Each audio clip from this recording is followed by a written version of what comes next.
This week we won't be covering The State of the Union Address, blackface and sexual assault near my hometown, Jeff Bezos and the National Enquirer, El Salvador's new president. or the weather. We will be covering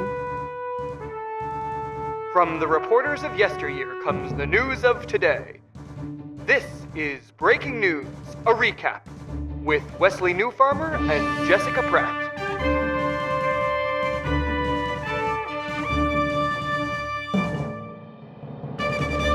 Hello and welcome to the show where we break all the news you've already heard about.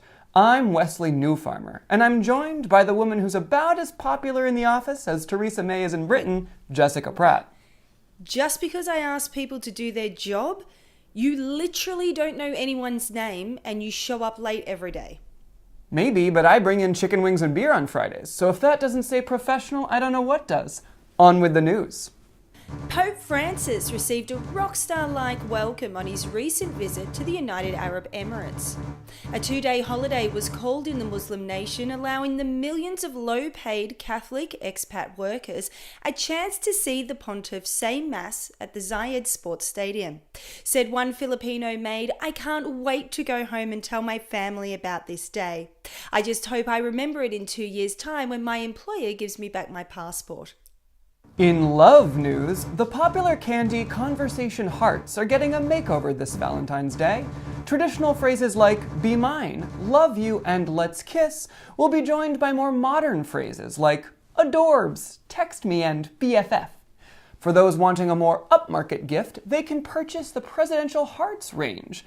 These feature words our great leader has said publicly about women: horseface, lowlife, fat, ugly, pig, dog, crazy lowlife. Wesley! I have one more. Puss. In breaking news, a British woman who overstayed her visa by 160 days in Indonesia has been sentenced to 6 months jail because she refused to pay a fine and instead slapped an immigration officer.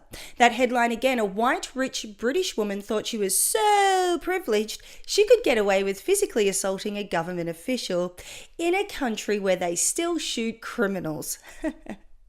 Our thoughts and prayers are not with her. European Council President Donald Tusk has said there's a special place in hell for those who promoted Brexit with no safe plan to carry it out. For more, we cross to our weekly Breaking News a Recap segment, Who Do We Think Will Be Going to Hell?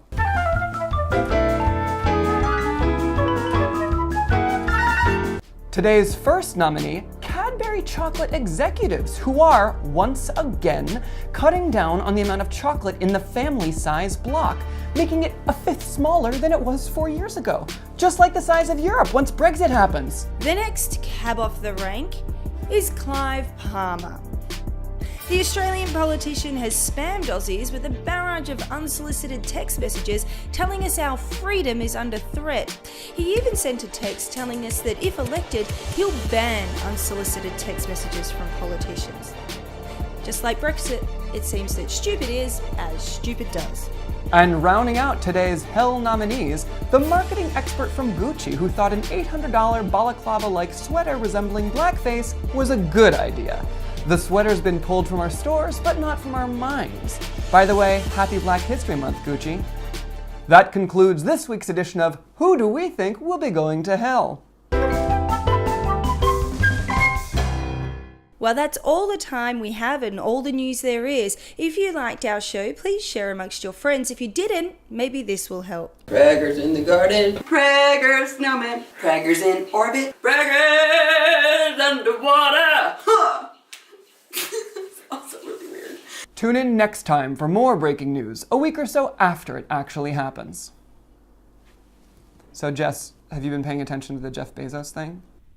Yes, I have been following it. I just want to say I trust every single one of the lovely young women and men in this office with all of the naked selfies I've sent to them. Just really glad you've never sent me one. Dick pics, as I like to say, green light. Really glad. Seen it in real life.